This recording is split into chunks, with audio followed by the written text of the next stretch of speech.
Qaqaş, bir də bu pivənin dadına bax. Müəllim, nəsə problem varsa dəyişim. Qaqaşım, sən bir də bu pivənin dadına bax. Valla da. müəllim uzatmayaq, 2 dəqiqə dəyişib gətirirəm. Ay qaqaşım, bir də dadına bax, iç bir qurtum bundan. Əladır müəllim. Yaxşıdır dadı? Bəli, bəli, bəli. Hə, heç nə, get. Xanım, bir də bu pətənədən yeyin. Nəsə narahatsızlıq varsa dəyişə bilərəm. Xanım, bir də özünüz dadına baxın da bunu. Yox, istəmirsinizsə dəyişin, problem yox. Xanım, dadına baxın bir dənə bunu. Dadına baxım. Normaldır, yaxşıdır. Yaxşıdır? Aha. Hə, gedin. Qaqaş, buranın administrator sənsən? Bəli, buyurun. Bir də başva dönərəm, bir də bu göbələyin dadına bax. Müəllim, nəsə problem varsa dəyişə bilərik. Yox, qardaşım, bir də dadına bax onu. Yox, nəsə bir narahatsızlıq, nəsə problem varsa dəyişə bilər. Bir Problem də yox. dadına bax da qardaşım özün. Hə, bax dadına.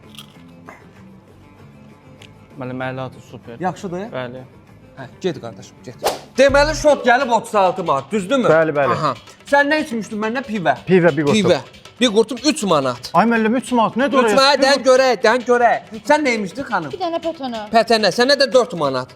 Pətənə. Pətənə 4 manat. Mən nidur, mən nidur. Yemirsən, yemirsən. Bizdən də. Qardaş administrator idi. Hə, sən nə yedin məndən?